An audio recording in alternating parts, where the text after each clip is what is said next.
On today's show, I am going solo to ask the questions that you are probably wondering yourself and probably trying to help you find an answer regarding the Cleveland Cavaliers with less than 2 weeks to go. Playoffs. You are Locked On Cavs, your daily Cleveland Cavaliers podcast.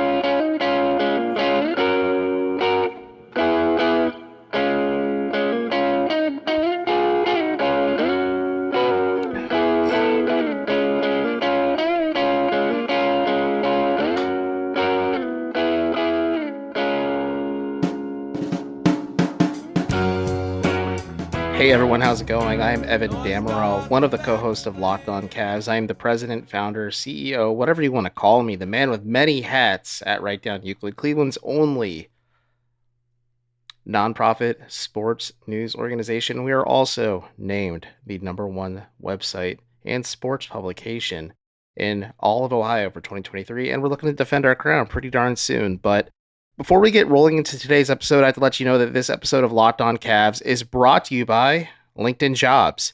LinkedIn Jobs helps you find the qualified candidates you want to talk to faster. Post your job for free at linkedin.com/LockedOnNBA. That's linkedin.com/LockedOnNBA to post your job for free. Terms and conditions apply. And folks, as I had mentioned heading into the top of this show, and if you're joining us on YouTube, thank you. Hopefully your eyes still work after the totality of the eclipse, but thankfully yours weren't impacted if you stared at the sun. But c'est la vie. The Cleveland Cavaliers are less than 2 weeks away from the beginning of the NBA playoffs, and we don't really know what's going to happen. Right now, they are, as of when I'm recording this, the 5th seed in the Eastern Conference, so they would technically start on the road against the New York Knicks and then come back home for game 3 and 4, but God knows what happens between now and then. But they do have a favorable schedule at home to wrap up the season with a game against the Memphis Grizzlies, and then they have the Charlotte Hornets on deck. And they can really wrap up the season cleanly and nicely and just limp into the playoffs, hopefully healthier and not licking their wounds as much. But listener of the show, I put out a call to action a while back, I think late March, asking listeners for questions and just about the Cavs. And Josh Conter from Twitter or X, whatever the Emerald Mine grifter wants to call it, asked, assuming health, in parentheses, big assumption, especially now, what is your, and I quote, thing to watch for each main guy come playoff time? For example, off recent history, Mitchell with his three-point shooting, Garland with his turnovers and drive ability, Max Strus with his three-point shooting, Evan Mobley playing out of the pick and roll 4-on-3s, and Jared Allen defensive rebounding and physicality. And when I first read this on the mailbag episode, I said, this is kind of a full episode question, and here we are. It's a full episode, and to kick things off, we should just talk about the heads of the snake on offense and I think the guys who will probably make or break how this playoff run goes for Cleveland outside of maybe some schematic planning and things like that. But Darius Garland and Donovan Mitchell. So clearly, Donovan Mitchell's not healthy.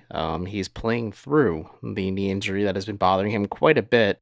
And it's that tough balancing act of how can the Cavs find him opportunities to get on court reps, all while resting him, just because bone bruises are tricky. Everybody's body heals differently. On average, it takes about 4 weeks of being fully shut down, and that could be a recipe for disaster this late in the season. So I just don't think that is in the realm of possibility, especially because according to Bickerstaff, at least before the Cavs played, I believe either the Lakers or the Clippers over the weekend, this was kind of Mitchell's choice, obviously with the sign-off from the coaching staff and the training staff, but Mitchell said his body feels right, and Bickerstaff did say, Mitchell knows his body best, but it is a question for him at least, and I think he's centrifugal to just everything the Cavs do on offense, because against the Suns, you saw a little bit of burst, you saw a little bit of okay, he's taking a step forward, and then against the Lakers, it was a bit of a step backwards, so it's a little goofy to figure out where he's at, but I really do think it just depends on how is his knee doing physically and how far can he mentally and physically just push himself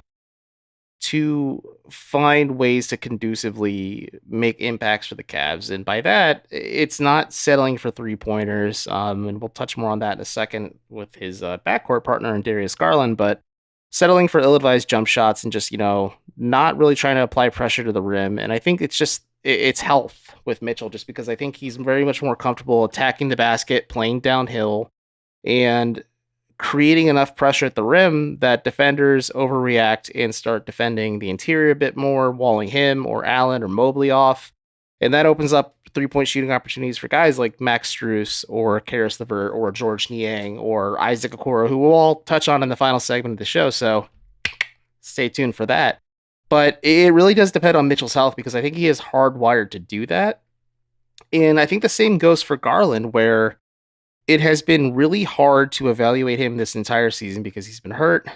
And with this jaw injury and how much weight he's lost, you can still tell that even though, and I have grumbled about this quite a bit on this show, but even though we are quite a bit removed from Garland coming back from jaw surgery, it's clear that the 15 or so pounds he lost has had a pretty direct impact on his game. And Bickerstaff did say that like Garland isn't shying away from contact. He says he understands the human nature of not mentally not wanting to get hit in the face again, especially for a guy like Garland who gets whacked in the face quite a bit. But you can just really tell Darius is settling. He's not driving to the basket. He's not drawing contact and getting to the free throw line. He is not really relying on the fact that he looked bulkier, bigger, not leaner, but meaner heading into the season. He lost a lot of that work and the progress he made over the summer. And now he's trying to make up for lost time by playing some impactful basketball the best he can. But again, like Mitchell, he really thrives in attacking the basket, getting downhill, creating passing lanes, pressure he creates at the basket, because Garland is such a better passer. And I think if you want to watch like what success is for either of these guys, it's putting pressure at the basket and also just learning how to coexist with one another on the floor. I think that's just something that's kind of been a quiet through line this entire season, is the fact that like Garland and Mitchell, despite the offensive metrics, the catch-all statistics that people with other podcasts or just Twitter personalities in general just want to effuse, these two haven't clicked like they did last season. Just watching them play, like Mitchell clearly likes to play faster. I think the Cavs are trying to play a faster style. And then you watch how Darius likes to play. Like, yeah, he's comfortable going fast, but he also likes to slow things down, really facilitate the offense, make sure the trains are on time, as my co-host would say, and make sure like everyone is in the right spot, and really dribble, and run out the clock. And maybe that's more conducive because Mitchell understands a little bit more in the playoffs. You slow down the game a bit, and that makes it easier for them to coexist. But it's just this weird thing where after such a strong start to last year, it feels like they took 3 steps back and they've been trying to recatch that lightning in the bottle they had last year. It's something they just can't quite put together, whether it's because of health or just some of the general clunkiness on the floor, especially now with Mitchell not 100% at all. And I think Garland is also not 100%. Like, he does have the ankle issue that he's been kind of dealing with ever since he sprained it against New Orleans, since God knows how long ago. But it's just fair to question how far this Cavs team will go, but it starts and ends with Donovan Mitchell and Darius Garland. And what makes it even trickier is, are they able to create pressure at the basket? Are they able to get downhill? Are they able to coexist with one another on the floor in terms of just sharing the rock or playing off the ball or finding a pace that is comfortable for both of them when they are, the alpha and the omega of the offense in terms of handling the rock? And that's just something you really got to keep an eye on.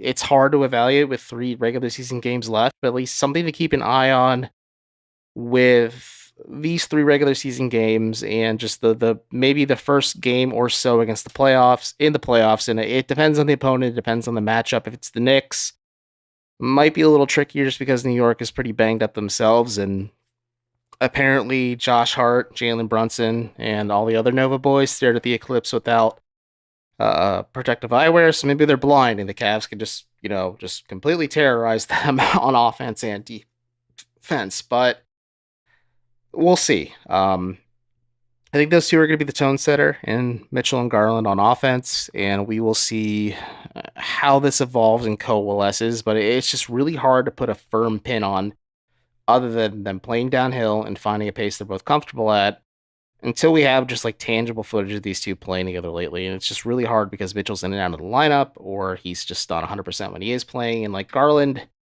clearly just isn't himself right now. But other than offense, basketball is a two-sided game, and we'll be talking about the defense, the bigs, physicality, and of course, rebounding. But first, we got to quickly hit pause to get a quick word in from today's first sponsor.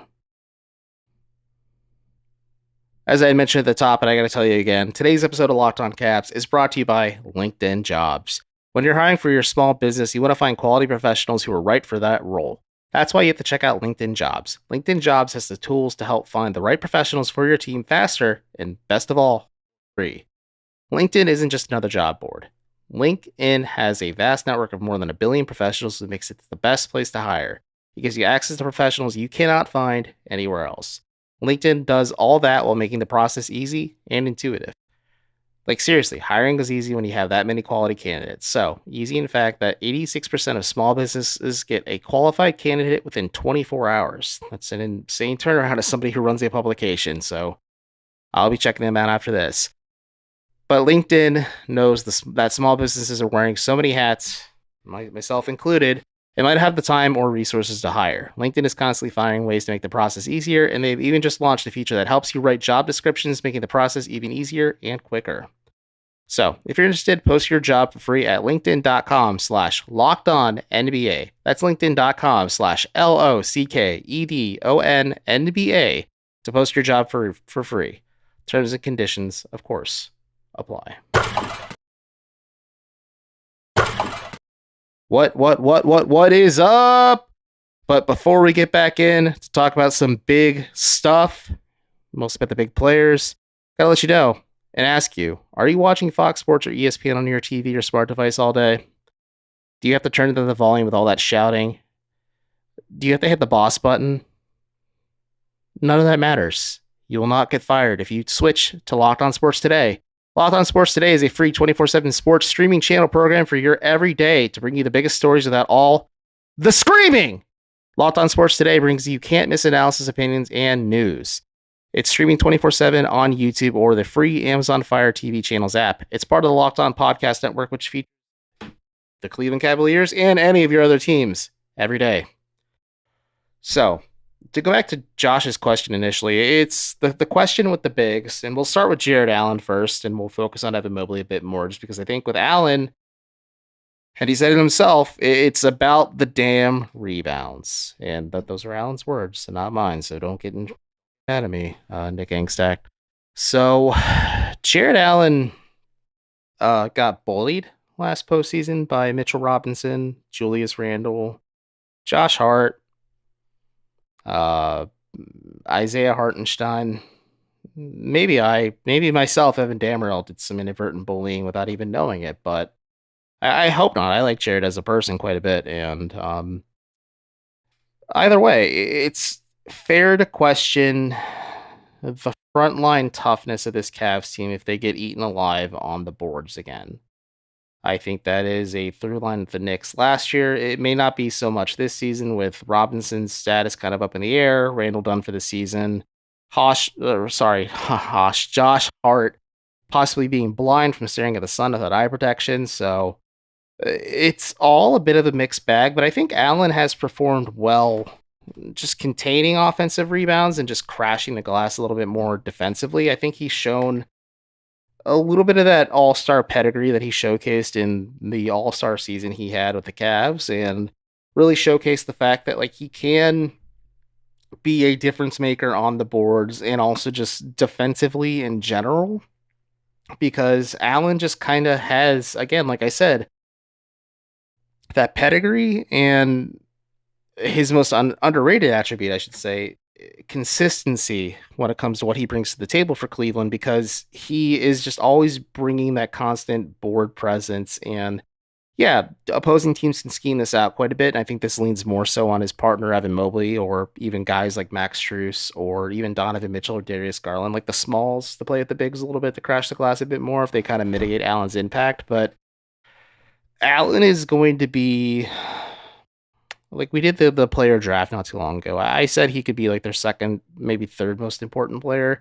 And I still feel that way. I think defensively, what he brings to the table in terms of paint protection and just the fact that like he shows a willingness and just kind of a physicality that he maybe lacked last postseason during the regular season and just leading up to the playoffs, like is kind of intriguing. And you think like, okay, this is a guy who is going to at least put it all out on the line. Like he's not going to take a game off. He's not going to take a playoff possession off even. He's going to give the Cavs and the people who paid to see the Cavs everything they want and then some.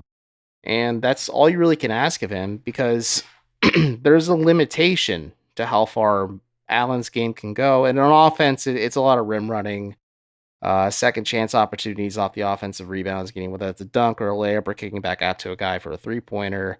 And there's no discredit to Allen for that, but like it's, you know, a lot of people who are skilled works craftsmen are very honed in on one skill, but that's where you kind of defer a little bit to Evan Mobley, and you have to ask, is this postseason run that the Cavs are more or less preparing themselves for when the real Evan Mobley actually stands up and performs for the Cavs? We've seen flashes of it whenever he's come back from injury, whether it's the ankle or the knee or just anything in between. Like we see the play, the passing, whether it's the big stuff or handling, like just being a pick and roll ball handler or the 3-point shooting or just kind of like a lot of that offensive juice that has been more or less lacking for Mobley. Like defensively, I don't have a lot of concerns, maybe other than the rebounding. And I think that's a physicality thing like Allen. And I think the mass that Mobley has put on is like lean mass where it's not fat, it's just muscle where he still has a very thin frame that could fill out, but not everyone has that Giannis, you know, I don't know what Greek is for human growth hormone, but that's what Giannis Antetokounmpo has. But Mobley is going to be, and it made me hesitant to, like, again, to go back to this player draft, to draft him higher because, like, I don't want to say make or break because Mobley to me on paper is a guy you sign for top dollar just because of what his potential can be and what he provides you already defensively. But like, this is kind of like a put up or shut up thing where, at least for Mobley, like if he really levels up and becomes Cleveland's second best player because of his two-way impact, like, yeah, he can slap his bank account info just right on the table. I don't know why you do that. Like, I don't know how contracts work.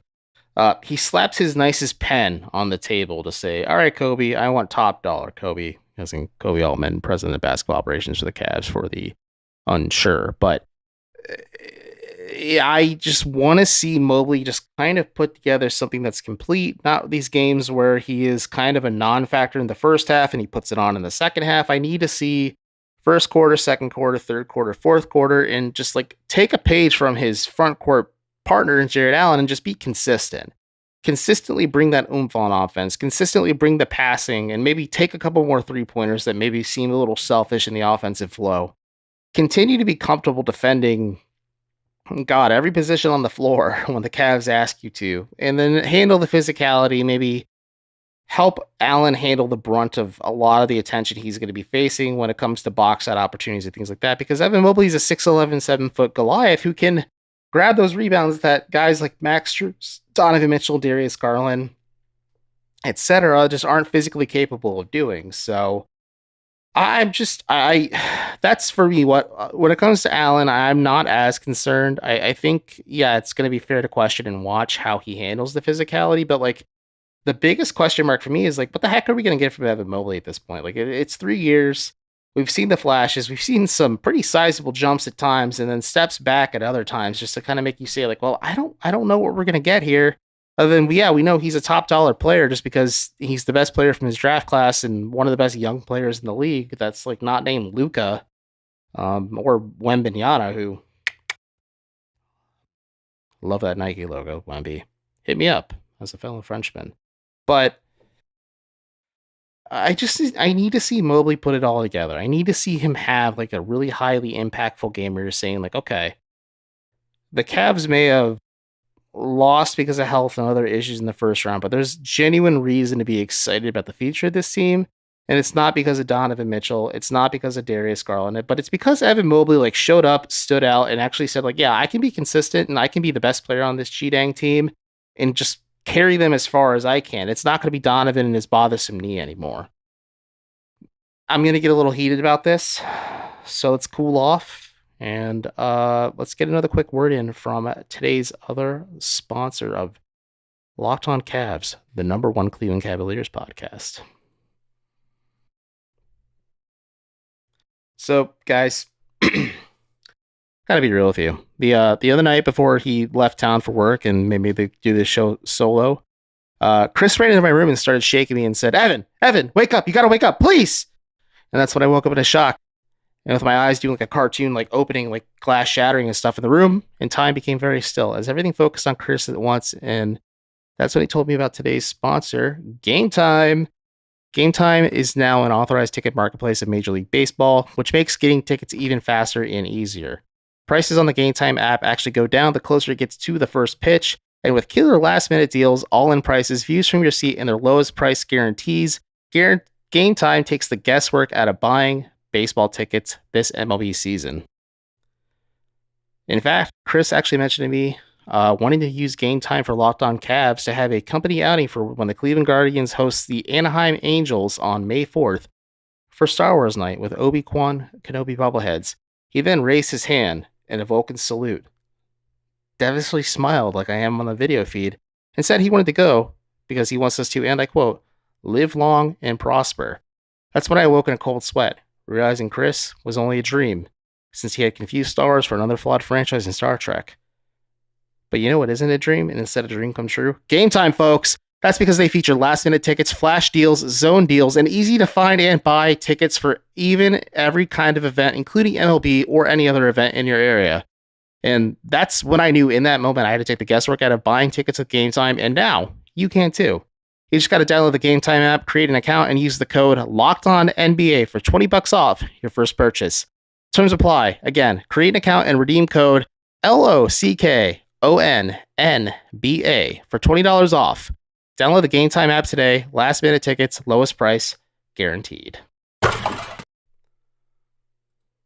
So we are back, and we talked about the bigs. We talked about the smalls.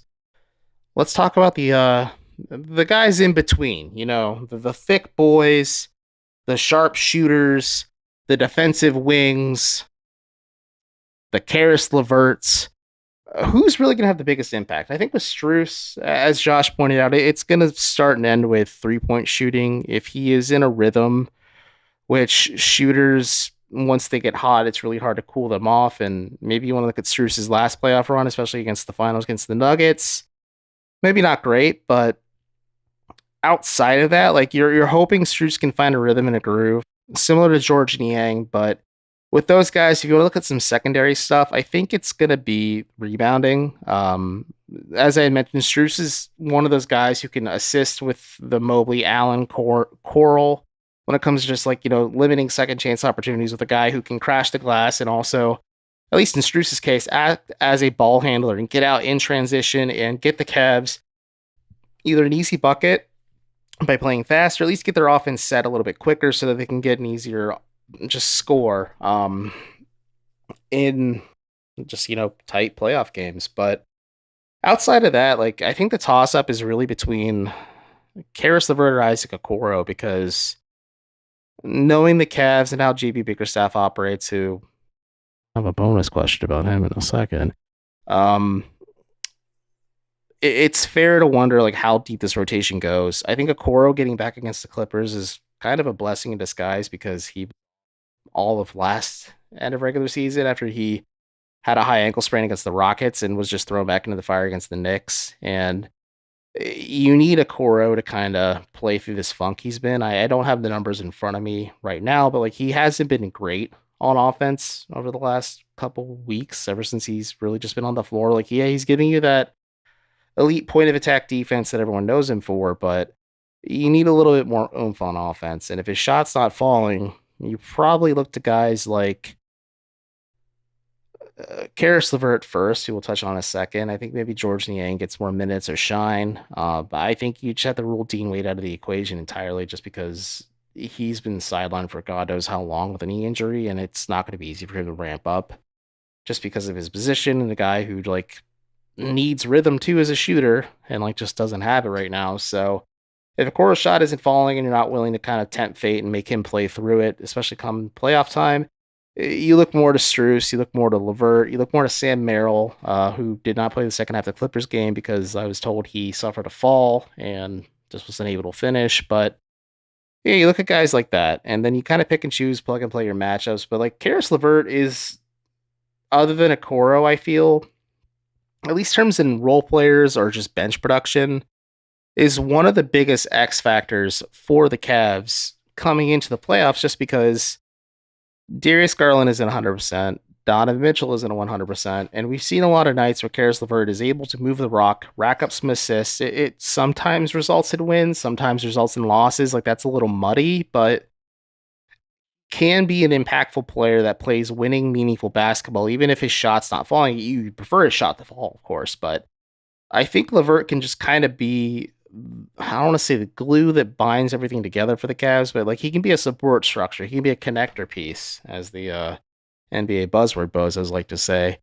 That can just really, bozos myself included, just really like connect things for the Cavs on the offensive side of the ball, keep the ball moving, not let things get too sticky, especially if like Garland or Mitchell are kind of pressing a little bit. Like you can have a guy who can at least move the rock and facilitate in the pick and roll, is comfortable enough in this offense because he has more playing time under his belt than Mitchell and Garland do, because LeVert's actually eligible for end of season awards because I got an email the other day about his credentials for sixth man of the year. But we'll just kind of see. It's a little bit of a toss up just because like it's understandable not to feel great about the Cavs right now. They had two pretty frustrating losses against the Lakers and the Clippers. I'm not going to make any excuses for them. They were bad. I think you can listen to other folks if you want to hear excuses or just look at the nitty gritty or minutia of it. But I understand why you don't feel optimistic about this team. The biggest reason why, and it's just because JB Bickerstaff has gotten out coached lately, and like it looks like the Cavs are. I had said this on the show many moons ago, but like falling apart at the seams for the third season in a row. But it's the play-in tournament where, yeah, they're banged up. They just had no cohesive identity or on-court flow, and you watch them get bounced by the Nets and the Hawks, or last season where they had no on-court identity or cohesive flow, or still makes me just flabbergasted punting on a winning formula in game two to go back to what didn't work in game one in the Garden. But that was a flame out, and this year is on the fast track to resulting in another flame out. And sure, you've seen growth from Bickerstaff this year. I think you've seen a little bit more of him accepting, like, okay, offense is going to win games more for us than defense, and you had to see him kind of coach through the balancing act of it. But you can't prepare for injuries, and you can't prepare for things kind of creating things you don't expect. But also, like, you should be able to be dynamic instead of being static, because the NBA isn't linear. Injuries happen, stuff changes all the time, trades happen, and the Cavs are just such an interesting pariah heading into this postseason because I don't know fully what to expect from them. But hopefully, just talking through this with you guys for almost the last 30 minutes or so kind of gives you perspective on what to watch for, at least. And even in these last three like BS meaningless games against the Grizzlies and the Hornets of the world, like teams that suck, frankly, if the Cavs don't beat them, sure, you can raise the alarm bells a little bit higher, but you hope that they can take care of business, possibly get home court advantage in the first round of the, God willing, the second round of the playoffs too. But you're looking for just some form of cohesiveness heading into the postseason. Right now, they don't have any, sure, but talking through this, if we start to see a little bit of just what I've noted, whether it comes to Garland and Mitchell individually or together, or Mobley and Allen individually or together, or this entire team individually or together, there is reason to be optimistic if you see, as simple as it sounds, good basketball. And right now the Cavs aren't playing good basketball, but pros are pros for a reason. You and I are either I'm recording this podcast and you're listening to it, or we're both sitting on our couch picking belly button lint and sniffing it. Maybe hitting it with a little bit of salt for taste. But that's the difference between them and us. And they can have the ability to flip the switch. Is the switch shut, or is it jammed, or is there still an opportunity to kind of find a spark in what's shaping up to be a pretty disappointing season?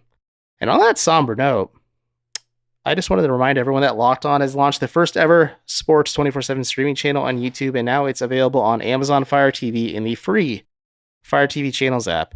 Locked On Sports Today is here for you 24/7, covering the top sports stories of the day with the local experts of Locked On, plus our national shows covering every league. Find out Locked On Sports Today and check them out today on the free Fire TV channels app. As I said, folks, I'm Evan Dammarell. I do a lot of things at Down Euclid, but I have a really talented staff, mostly spearheaded by Jackson Flickinger for Cavs coverage. He does daily game-by-game coverage. He does weekly thoughts on the Cavs every single week. He has been killing it, and I'm so proud of the work he's done this year. And I'm excited for the opportunities that are coming forward for him, especially as this Cavs season rolls along. The Guardians get going, and the Browns is the Browns. They're changing their face, Max, so whoop-de-frickin' do.